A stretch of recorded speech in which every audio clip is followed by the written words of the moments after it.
Okay, beta, welcome back to another corporate finance class. Today we will discuss the handling of corporate losses and gains. यानी कि आज हम पढ़ेंगे जो corporations को लॉस होता है या उनको जो गेन्स हैं वो क्या हैं, और इसको हम डिस्कस करेंगे नेट ऑपरेटिंग लॉस के ज़रिए। तो बेसिकली जो हमारे पास handling corporate losses and gains हैं, इसको हम हैंडल करते हैं इसको नेट ऑपरेटिंग लॉसेस से। और बेसिकली जो कंपनी को लॉस हुआ होगा वो कंपनी जो है वो कैरी बैक 2 इयर्स या फॉरवर्ड कैरी फॉरवर्ड 20 इयर्स करती है कंपनी। किसके लिए? जो भी उनके लॉसेस उसको ऑफसेट्स करने के लिए। इन अदर वर्ड में आप ये कह सकते हैं कैरी बैक का मतलब ये है कि जो अपनी कंपनी के लॉसेस जो उसको रिसेंट 2 इयर्स में टैक्सेबल इनकम है उसके थ्रू वो क्या करती है, ऑफसेट्स करती है और पे बैक करती है टैक्सेस को from the federal bureau of revenue या जो अमेरिका के अंदर आईआरएस है। इसी तरीके से जब आपके पास फॉरवर्ड कैरी फॉरवर्ड है, उसमें क्या करती कंपनी अपनी लॉसेस को आने वाले 20 इयर्स में डिवाइड कर लेती है और उससे क्या करती है, ऑफसेट्स करती है।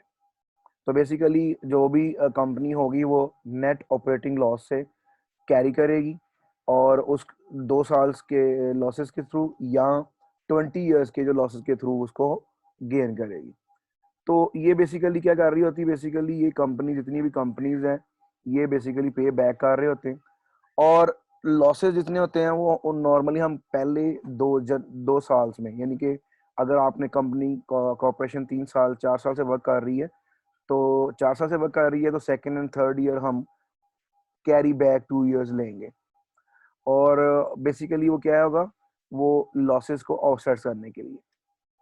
अच्छा, अब इससे पहले हम इसको लेट्स टेक एन एग्जांपल और उस एग्जांपल के जरिए हम इसको सॉल्व करेंगे।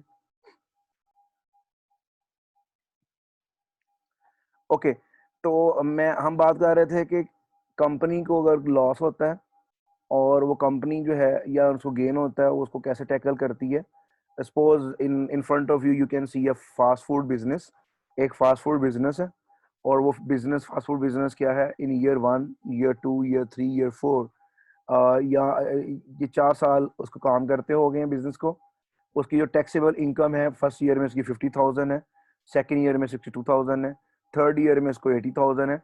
But at the fourth year due to many reasons the fast food business has a loss 2 lakh या 200K।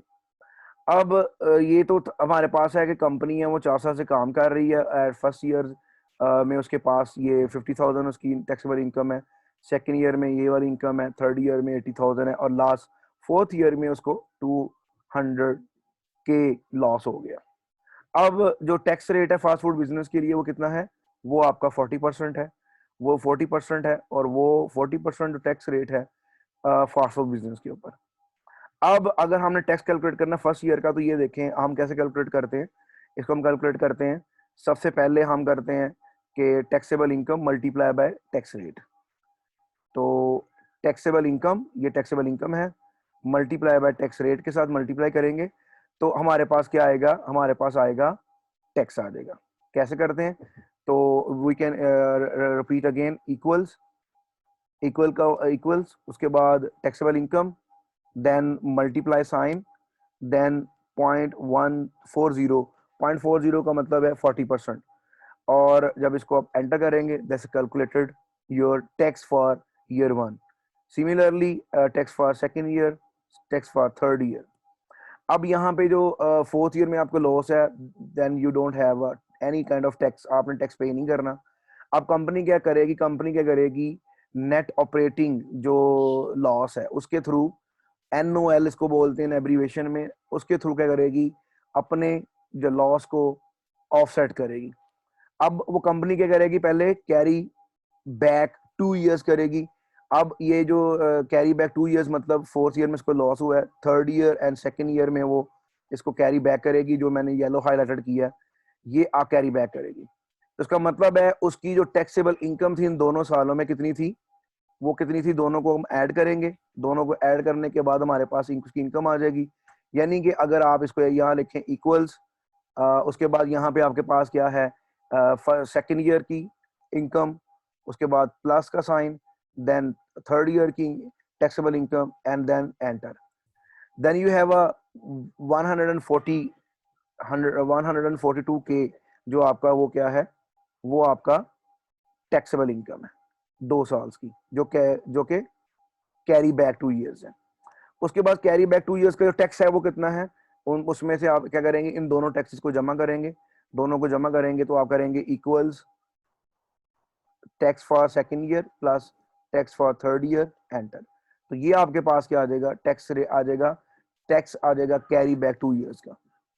अब ये कंपनी ने क्या किया, कंपनी ने बेसिकली उसको 200 के जो लॉस था, स्टिल उसके पास अभी भी जो लॉस कितने का है, अगर मैं अब आपके पास बात करें तो अब स्टिल उसके पास लॉस कितना है, वो लॉस उसके पास क्या है कि कंपनी के नेट ऑपरेटिंग लॉसेस जो है उसके थ्रू उसने क्या किया, कंपनी ने कैरी बैक किया 2 साल को, और ये उसकी कितना है 142 के जो है उसका टैक्सेबल इनकम है।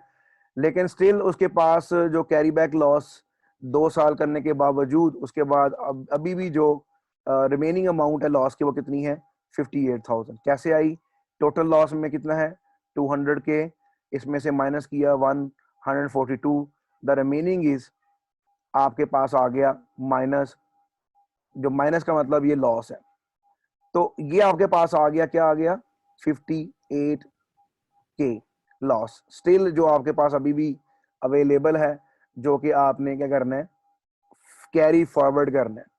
अब हमारे पास जो टैक्स रेट है, 40% है, और अगर हम इसको ऑफसेट करें तो डेफिनेटली हमारे पास क्या करते हैं, आप जो कैरी फॉरवर्ड जो अगले 20 सालों के लिए आपने करना है टैक्स को, टैक्सेबल इनकम से बचने के लिए, उसके लिए आपने करना है जो रिमेनिंग होगा मल्टीप्लाई बाय टैक्स रेट, तो आपके पास आ गया 23,200 जो है वो आपका कैरी फॉरवर्ड टैक्स होगा फॉर 20 ईयर्स। अब अगर हम देखें तो अगर फर्म ने जो कैरी बैक किया 2 साल के लिए, उसने जो टैक्स किया वो उसका टैक्सेबल इनकम कितनी थी, ये वाली कितनी 142,000 या 140 के, 1,42,000, और ये क्या है उसकी उसकी जो टैक्सेबल इनकम है, वो टैक्सेबल इनकम है 2 सालों की। और इसी तरीके से ये वाली जो टैक्सेबल इनकम कितनी है, उसकी 20 ईयर्स के लिए है कैरी फॉरवर्ड। और अगर हम इसको देखें हमारे पास यहाँ पे 2 ईयर्स के लिए कितनी हमने की, ये तो टैक्स है जो हमने यहाँ पे कैलकुलेट किया, ये वाला जो 2 सालों के उसका टैक्स था। उसके बाद ये कैरी फॉरवर्ड 20 ईयर्स के लिए फर्म ने कितना किया, वो ये किया 23,200। और जब इन दोनों को जब सम करेंगे,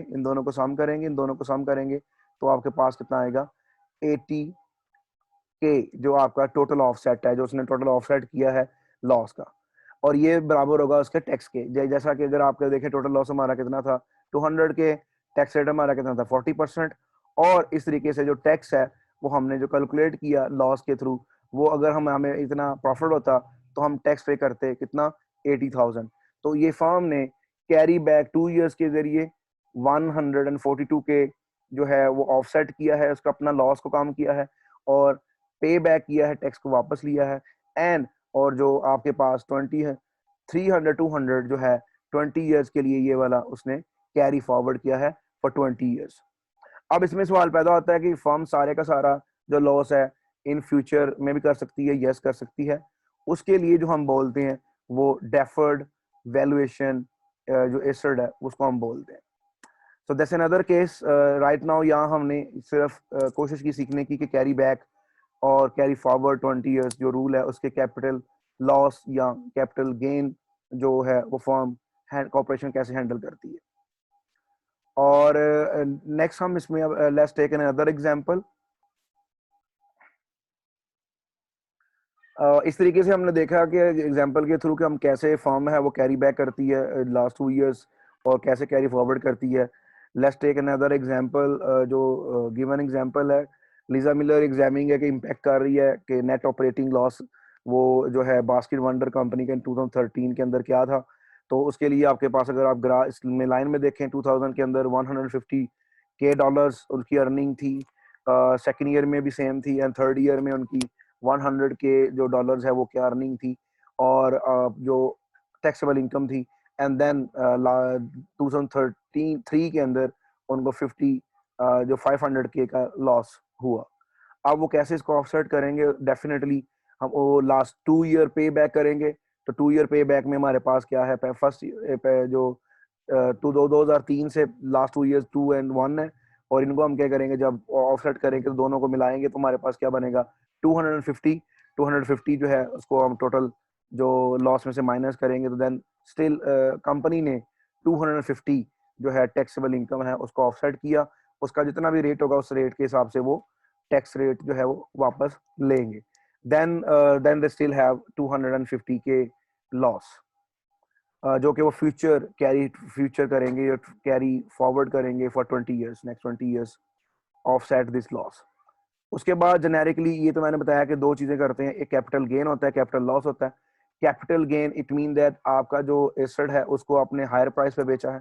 कैपिटल लॉस का मतलब है कि आपने अपने एसेट को लेसर प्राइस, जो ओरिजिनल प्राइस उसकी है उससे भी लेसर बेचा है, वो आपका कैपिटल लॉस है। तो कैपिटल जो गेन है बेसिकली ये फेवरेबल है टैक्स ट्रीटमेंट के अंदर, किसके अंदर, जो ऑपरेटिंग इनकम के अंदर है। और जो कैपिटल लॉस है वो शो करता है कि आपने अपने एसेट्स को जो उसकी ओरिजिनल कॉस्ट है उससे भी कम प्राइस पे सेल आउट किया।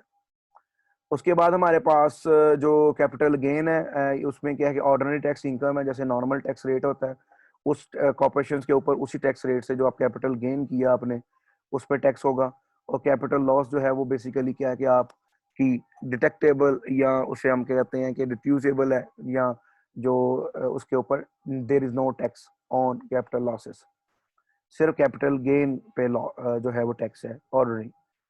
अब इसके बाद हमारे पास आता है पर्सनल टैक्स। पर्सनल टैक्स जो पर्सनल इनकम टैक्स है इन डिफरेंट कंट्रीज डिफरेंट है। इन अमेरिका के अंदर प्रोग्रेसिव टैक्स का मतलब है जैसे जैसे आपकी इनकम ज्यादा होगी, हायर ब्रैकेट में आप आएंगे, हायर ब्रैकेट में आएंगे तो आपका टैक्स हायर होगा।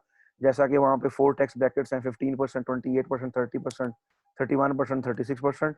जैसे जैसे आपका टैक्स रेट इंक्रीज होगा, आपकी इनकम इंक्रीज होगी, वैसे वैसे आपका टैक्स रेट इंक्रीज होगा। उसके अलावा उन्होंने 10% सर टैक्स रखा हुआ है कि अगर आप हाई जो इनकम लेवल इंडिविजुअल्स हैं उनके ऊपर जो मार्जिनल रेट टैक्स है उनका 39.6 रेट है यूएस के अंदर। Similarly in Pakistan we also have a different kind of bracket के जितना जितना टैक्स इंक्रीज होगा, जितनी जितनी इनकम इंक्रीज होगी वैसे वैसे आपका टैक्स जो है वो बढ़ता जाएगा। आपकी स्लैब जो है वो शिफ्ट होती जाएगी एनुअली, स्लैब या ब्रैकेट। तो पर्सनल इनकम जो आपकी है इसमें हमारे पास क्या है, इसमें टैक्स को डिटरमाइन करते हैं। और और उसके बाद हमारे पास क्या है, हमारे पास ये है कि उसके बाद नेक्स्ट हमारे पास कॉन्सेप्ट है फाइनेंशियल इन्वायरमेंट का। फाइनेंशियल इन्वायरमेंट बेसिकली क्या है, ये फाइनेंशियल इन्वायरमेंट बेसिकली क्या है जहाँ पर फाइनेंशियल मार्केट वर्क करती हैं, जहाँ पर बिजनेस होता है। और जो फाइनेंशियल मार्केट होती हैं बेसिकली इनका पर्पस क्या होता है कि ये बार गेन लाती हैं बायर्स को और सेलर्स को कंबाइन टुगेदर, और बाइंग एंड सेलिंग होती है किसकी, बॉन्ड्स की, स्टॉक्स की या अदर सिक्योरिटीज की, जो हम फाइनेंशियल मार्केट्स के अंदर करते हैं। तो इसमें हम जो पर्पस ऑफ जो फाइनेंशियल मार्केट है बेसिकली उसका पर्पस होता है कि आपके पास जो इस सेविंग्स हैं उनको सही यूटिलाइज किया जा सके। और उसके बाद हमारे पास जो ये फाइनेंशियल मार्केट का मैकेनिज्म है ये कैसे वर्कआउट करता है, उससे पहले मैं थोड़ा सा डिस्कस करना चाहूंगा कि जो फाइनेंशियल मार्केट्स कौन कौन सी हमारे पास होती हैं और क्या क्या है। तो उसमें सबसे पहले जो फाइनेंशियल मार्केट है वो बेसिकली क्या है, एक इंस्टीट्यूशन है। जो इंस्टीट्यूशन है, क्या इंस्टीट्यूशन है, वो इंस्टीट्यूशन है जो कि ब्रिंग करता है बायर्स को और सेलर्स को गेट टुगेदर। और इसमें बेसिकली क्या करता है, दो चीज़ों का ख्याल रखता है कि इकोनॉमी के अंदर कितनी सेविंग्स हैं, इकोनॉमी मतलब पाकिस्तान के अंदर कितनी सेविंग्स हैं, आया कि वो सेविंग अल्टीमेटली यूज हो रही है नहीं हो रही हैं। और उसके बाद ये है कि आपके पास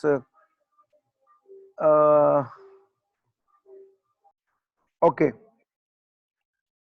जो फाइनेंशियल इंस्टीट्यूशंस हैं वो बेसिकली क्या हैं, फाइनेंशियल इंस्टीट्यूशंस हैं या फाइनेंशियल मार्केट्स हैं, वो बेसिकली क्या करती हैं, वो बेसिकली करती क्या है कि जो सेविंग और डिमांड फॉर सेविंग है उसको काम करती हैं। इन अदर वर्ड में आप इसको ऐसे कर लें कि आपके पास अगर सारी की सारी सेविंग एफिशिएंटली यूटिलाइज हो रही हैं तो there is no need of financial market. Financial market या कैपिटल मार्केट या मनी मार्केट की जरूरत नहीं है। फाइनेंशियल जो एसेट बेसिकली क्या आता है, जब इन्वेस्टमेंट के लिए आपके पास सेविंग्स या आपके जो फाइनेंसेस हैं जरूरत होती है, then we need a financial market. तो फाइनेंशियल मार्केट का जो बेसिक पर्पस ये क्या है कि वो पर्पस क्या है इसका, वो बेसिकली एलोकेट करती है सेविंग्स को एफिशिएंटली, और जो यूनिट्स, यूनिट से मुराद है मैन्युफैक्चरिंग यूनिट्स हैं जिनको कैपिटल गेन करना है, जिन्होंने कैपिटल खरीदना है, कैपिटल मशीनरी खरीदनी है, उनको जो है फाइनेंसिंग के लिए प्रोवाइड करती है फाइनेंशियल मार्केट्स।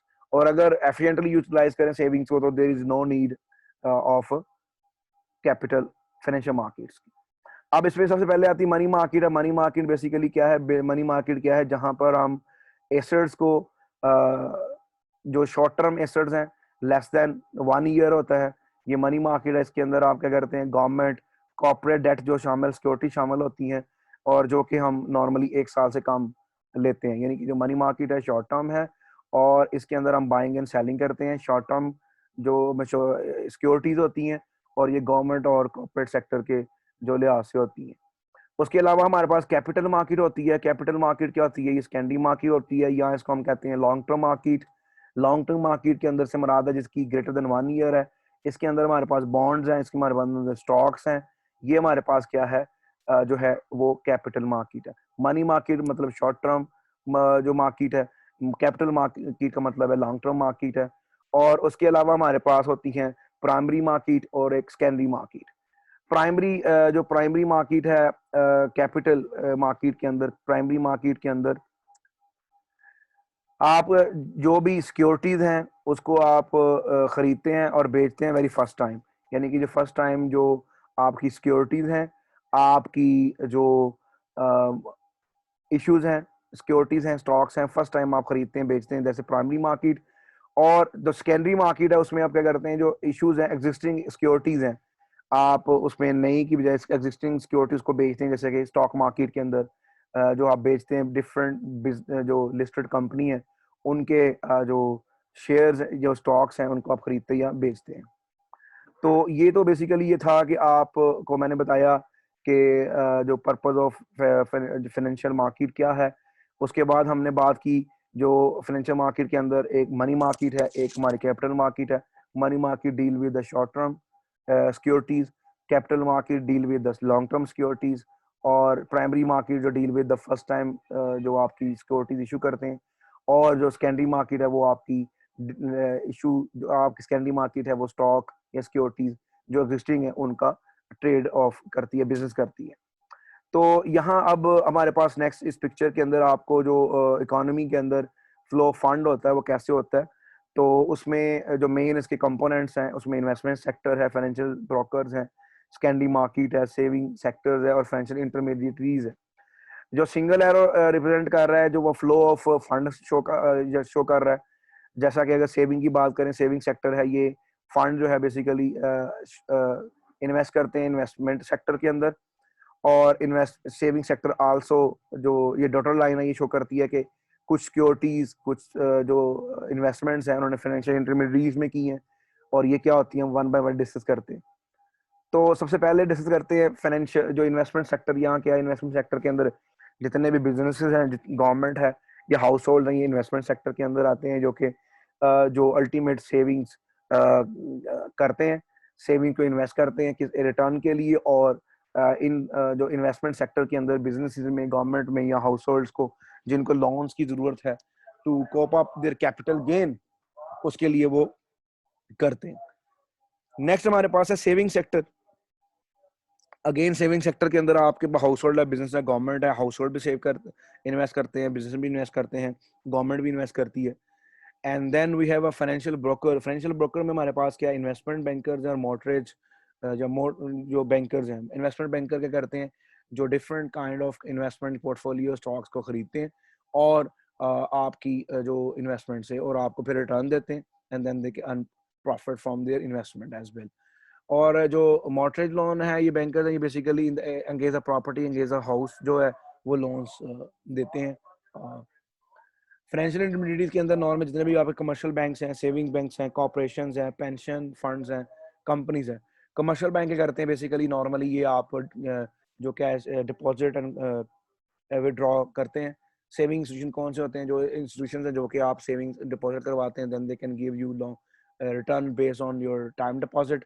और उसके अलावा आपसे वो पैसा लेने के बाद वो इन्वेस्ट करते हैं डिफरेंट सेक्टर्स के अंदर, स्टॉक मार्केट के अंदर, डिफरेंट अदर बिजनेस के अंदर, to get higher return. Pension fund इसी तरह, पेंशन जो जैसे आप वर्कर हैं, आप काम कर रहे हैं, काम करते हुए और आप पेंशन फंड के अंदर पैसे आप इन्वेस्ट करते हैं, तो वो आपके जो पैसे हैं हर महीने मंथली आपकी सैलरी से कटते जाते हैं। Then you will invest in, जो पेंशन फंड है वो बेसिकली आपकी सैलरी से जो कटे हुए पैसे हैं उनको इन्वेस्ट करती हैं डिफरेंट सेक्टर में, डिफरेंट सिक्योरिटी खरीदती है और उससे वो हायर रिटर्न कमाती है। और at the after your retirement they will give you the fund, pension fund from that your income जो आपसे काटी होती है। फाइनेंशियल कंपनीज इसी तरीके से, फाइनेंस कंपनी है ये भी करती क्या है, डिफरेंट कंपनीज हैं जो कि मैनेज करती हैं फाइनेंसिस को, और ये आपको हेल्प आउट करती हैं। किसके लिए हेल्प आउट करती हैं? कि बाय डिफ़ॉल्ट जो कैसे आपने जो फाइनेंसिस इंस्टॉलमेंट देनी है कंज्यूमर को, कैसे आपने पर्सनल लोन देने हैं, कैसे आपने लोन सिक्योर करना है फॉर बिजनेस एंटरप्राइजेस। तो वो बेसिकली क्या करती है, फाइनेंस जितनी कंपनीज हैं वो इन कंज्यूमर इंस्टॉलमेंट बनाती है, पर्सनल लोन्स देती है, सिक्योरिटी लोन देती है बिजनेस एंटरप्राइजेस को, और अल्टीमेटली ये कंपनियां क्या करती हैं, कैपिटल गेन करती हैं थ्रू स्टॉक इश्यूज। ये स्टॉक इशू करती हैं और कैपिटल गेन करती हैं और स्टॉक सेल करती हैं, and then they they they they they they then they will get through some of long term investment in commercial banks। तो इस तरह के जो काम है ये बेसिकली करती कौन सी हैं, कौन सी चीज़ें करती हैं, ये बेसिकली फाइनेंशियल इंटरमीडिएट के अंदर जो फाइनेंस कंपनीज है वो करती हैं। और उसके अलावा जो म्यूचुअल आपके पास फंड्स हैं वो भी इसी तरह इन्वेस्ट करते हैं कॉर्पोरेट स्टॉक में और बॉन्ड्स में। तो इस तरीके से ये जो स्ट्रक्चर है जो फाइनेंशियल इंटरमीडिएट्स का वो वर्कआउट करता है। Lastly we have a secondary market, जैसे मैंने अभी बात की प्राइमरी मार्केट की और सेकेंडरी मार्केट की। प्राइमरी मार्केट में मैंने बताया आपको कि जैसे जो फर्स्ट टाइम इशू करते हैं आपके जो स्टॉक्स हैं। सेकेंडरी मार्केट के अंदर सिक्योरिटी एक्सचेंज है, डिफरेंट काइंड ऑफ सिक्योरिटी जो आप एग्जिस्टिंग है वो आप परचेज करते हैं, बाय सेल करते हैं। उसके अलावा यहाँ पे है OTC मार्केट, ये ओवर द काउंटर मार्केट होती है। ओवर द काउंटर मार्केट मतलब किसी भी कंपनी के शेयर्स या स्टॉक्स या सिक्योरिटीज खरीदने के लिए जो डिफरेंट लोग हैं एट प्रेजेंट टाइम पे वो अवेलेबल हैं और वो खरीदते हैं और बेचते हैं डिफरेंट सिक्योरिटीज को, तो इसलिए इसको हम बोलते हैं ओवर द काउंटर मार्केट। उसके बाद हमारे पास एलोकेशन ऑफ फंड है, वो कैसे की जाती है? और एलोकेशन ऑफ फंड नॉर्मली हम ऐसे करते हैं कि उन तमाम यूनिट्स को जहाँ से हम एक्सपेक्ट करते हैं कि ग्रेटर हमें रिटर्न आएगा और रिस्क जो है वो कम से कम होगा। उसके लिए अब हम डिस्कस करेंगे कि जो आपके पास एक ग्राफ को, इस ग्राफ में दो चीजें हैं, एक राइट जो एक्स एक्सिस के ऊपर रिस्क है, वाई एक्सिस के ऊपर एक्सपेक्टेड रिटर्न है। या जैसे यहाँ पे गिवन एग्जांपल के अंदर तीन कलर्स हैं, चार कलर्स हैं, ग्रीन कलर है, red colour and blue and purple colour. अब यहाँ पे जैसे जैसे आपका रिस्क ज्यादा होता जाएगा वैसे वैसे आपका रिटर्न भी ज्यादा होता जाएगा। इसका मतलब है कि अगर आप हायर रिस्क हायर रिटर्न, जैसा कि अगर आप देखेंगे दोनों जो है, ये ग्रीन कलर है, ये रेटिंग इनकी अच्छी है, वो आई विल एक्सप्लेन नेक्स्ट के जो फाइनेंशियल इंटरमीडिएट की रेटिंग कैसे की जाती है। तो अगर आप ट्रेजरी बिल्स में करेंगे, गवर्नमेंट बिल्स में करेंगे, उसमें रिटर्न कम होगा लेकिन रिस्क भी कम होगा। इसे अगर आप इन्वेस्ट करते हैं स्पेकुलेटिव कॉमन स्टॉक में, हायर रिस्क हायर रिटर्न होगा। तो ये जो ग्राफ है ये बताता है कि अगर आपका हायर रिस्क है then you have expected higher return. उसके बाद हम बात कर लेते हैं डिफॉल्ट रिस्क क्या होता है। जो डिफॉल्ट रिस्क क्या होता है, बेसिकली ये मीट करती है टर्म ऑफ कॉन्ट्रैक्ट है, जो अब वो जो टर्म ऑफ कॉन्ट्रैक्ट है वो फेलियर हो जाता है, दैट्स अ डिफॉल्ट रिस्क। अब जो नेक्स्ट कॉन्सेप्ट मार्केटेबिलिटी, इसका मतलब है कि आप अपनी कंपनी की सिक्योरिटी को कितने कम से कम पीरियड में सेकेंडरी मार्केट में बेच देते हैं without change in price, without concession, या इसको लिक्विडिटी के कंसेंट में भी कहते हैं कि जितनी जल्दी आप अपने एसेट्स को कन्वर्ट कर लेते हैं मनी के अंदर, दैट्स मार्केटेबिलिटी। और आपकी जो मार्केट एबिलिटी है वो बेसिकली बताती है कि आप अपने सिक्योरिटीज जो है उसको कितनी जल्दी मार्केट में, सेकेंडरी मार्केट में बेचते हैं विदाउट एनी प्राइस कंसेशन। अब ये मैं बात कर रहा था ग्राफ के अंदर जो कुछ हायर जो रैंकिंग की बात कर रहा था कि इन्वेस्टमेंट एजेंसी जो है उनकी रैंकिंग कैसे होती है डिफॉल्ट रिस्क की बेस पे।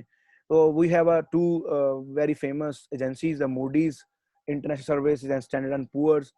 अब जो मूडीज है, अब उसकी वो डिफरेंट कैटेगराइज करती है। जैसे कि अगर आप देखें हमारे पास जो capital A, to small A best quality, जैसे triple A, double A higher quality, single A upper middle quality, single B, double A is a medium grade, and BA is a possesses speculation elements risk, and the C is a lowest grade. On other hand, Standard and Poor's ये भी similar है, that's triple A highest grade, double A high grade, A as a higher medium grade and double B. तो ये basically जो investment agencies हैं जो basically international different corporations की rating करती हैं डिफरेंट काइंड ऑफ फैक्टर की बेस पे, और then they can assign this company is the best quality, this company is the best grade, और people like to invest in that companies। ये rating बताती है। उसके बाद मेच्योरिटी क्या होती है? मेच्योरिटी बेसिकली क्या होती है कि आपने एक सिक्योरिटी खरीदी है या आपने कोई एक बॉन्ड खरीदा है, स्टॉक खरीदा है, उसकी जो प्रिंसिपल अमाउंट है 100 है, और आफ्टर 1 ईयर अगर आपको 7% इंटरेस्ट मिल रहा है, रिटर्न मिल रहा है 107 है, और वो जो टाइम सिक्योरिटी ड्यू होती है आपको सर्टन टाइम पे, अगर मैं कहता हूँ अगर आप 100 रुपये इन्वेस्ट करें मेरी कॉर्पोरेशन में, I will give you 110 rupees after 1 year, तो 1 ईयर जो है बेसिकली वो उसकी जो मेच्योरिटी वैल्यू है, maturity date, maturity of that security है। टैक्सेबिलिटी है, इसमें जो आप कॉन्सिक्वेंसेज हैं कि सिक्योरिटी जो एक्सपेक्टेड कोई भी सिक्योरिटी खरीदते हैं उस पर एक्सपेक्टेड रिटर्न टैक्स कितना आपने पे आउट करना है, दैट इज कॉल्ड टैक्सेबिलिटी। उसके बाद lastly we have a term structure of interest rate. Term structure of interest rate ये बेसिकली क्या है, हमें बताता है relationship between yield, return and year to maturity. अब इसमें हमारे पास दो तरह की यील्ड कर्व हो सकती है। यील्ड कर्व बेसिकली हमें क्या बताती है, relationship between of yield and term of maturity, that's a term of structure of interest rate. और ये बताती है, जैसा कि अगर हम देखें जो ग्रीन है अपवर्ड स्लोपिंग है, ये बताती है ये वाली जो सिक्योरिटी है ओवर टाइम जैसे जैसे इसका टाइम मेच्योरिटी का बढ़ रहा है वैसे वैसे उसका रिटर्न बढ़ रहा है, जैसे जैसे मेच्योरिटी का टाइम कम हो रहा है वैसे वैसे उसका रिटर्न कम हो रहा है। और अब यहाँ पे क्या है, इन दोनों को हम ऐसे कहते हैं कि एक जो है वो बता रही है, जिस ब्लू कलर है बता रहा है कि आपकी यील्ड जो है, रिटर्न है, ओवर टाइम कम हो रहा है, और जो दूसरी है वो बता रही है आपकी यील्ड या रिटर्न है ओवर टाइम इंक्रीज हो रहा है। तो बेसिकली जो यील्ड कर्व है ये बताती है कि आपकी जो मेच्योरिटी और आपकी यील्ड के दरमियान रिलेशनशिप को। उसके बाद हमारे पास है अमेंडमेंट और एम्बेडेड ऑप्शंस क्या होती हैं, ये आप स्पेसिफिक एट्रीब्यूट्स के लिहाज से होती हैं। And then last concept inflation. Inflation क्या होता है? Persistent increase in price level. इसका मतलब ये है कि जब आपकी परसिस्टेंट इंक्रीज होती है किस चीज की, प्राइसेस की, दैट इज कॉल्ड इन्फ्लेशन। और वो आपको जैसे अगर मैं बात करूं, अगर आप एप्पल खरीदते हैं फॉर एग्जांपल 10 रुपीज का, आफ्टर 1 ईयर इट्स 11 रुपीज, या 2 ईयर 13 रुपीज। तो जो कॉन्टिन्यूस इंक्रीज है price of Apple, that's the inflation of Apple. इस तरीके से जो इन्फ्लेशन है ये मेजर की जाती है सीपीआई के जरिए। CPI is a consumer price index. ये इंडेक्स एक बास्केट है, इसमें डेली रूटीन की जितनी भी इंपॉर्टेंट चीजें हैं उनको इंक्लूड किया जाता है।